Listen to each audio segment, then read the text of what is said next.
మన తప్పు మనము తెలుసుకొని జీవించాలి. ప్రభు అయిన యేసును చూడండి. ఆయన ఎప్పుడైనా కానీ ఎవరి వైపు తన వేలెత్తి చూపించలేదు.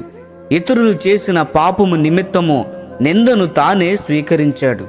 ఏదో ఒకరి కోసమో ఇద్దరి కోసమో కాదు, ఈ భూమి మీద ఉన్న మనుషులందరి నిమిత్తము ఆయన నిందను అనుభవించాడు.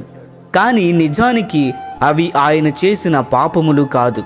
తాను నేరము చేయకపోయినా ఇతరుల నేరములను అంగీకరించడమే కలువరి శిలువ యొక్క ఆత్మ. మనము ఒకసారి ఇలాంటి ఆత్మను పొందినట్లయితే మన కుటుంబములు ఆనంద నిలయముల వలె ఉంటాయి. ఎవరిని వారే తీర్పు తీర్చుకొనుట అనే సందేశముతో ఒక కుటుంబములోని భార్య భర్త పట్టబడినప్పుడు పైన చెప్పిన విధముగా జరుగుతుంది. తీర్పు దేవుని ఇంటి వద్ద ఆరంభముగు కాలము వచ్చి ఉన్నది.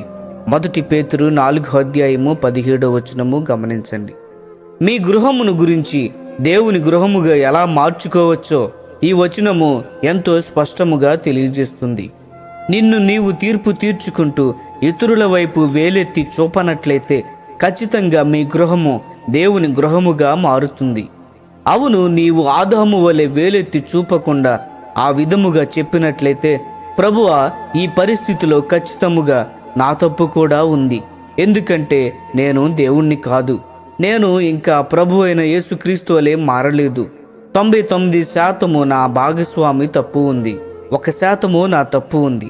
ఆ 1% తప్పును తెలుసుకోవడానికి నాకు సహాయము చేయండి. ఎవరైతే ఆ 1% తప్పును తెలుసుకోవడానికి తమను తాము తీర్పు తీర్చుకుందరో వారు దేవుని ఎదుట నిలువబడి జీవిస్తారు. అప్పుడు ఖచ్చితంగా ఆ గృహము దేవుని గృహముగా మారుతుంది. ప్రియ స్నేహితులారా, ఈ సందేశములు మీకు ఆశీర్వాదకరముగా ఉన్నట్లయితే లైక్ చేయండి, సబ్స్క్రైబ్ చేయండి, అనేకులకు షేర్ చేయండి. మీ విలువైన అభిప్రాయములను కామెంట్ రూపంలో మాతో పంచుకొనండి.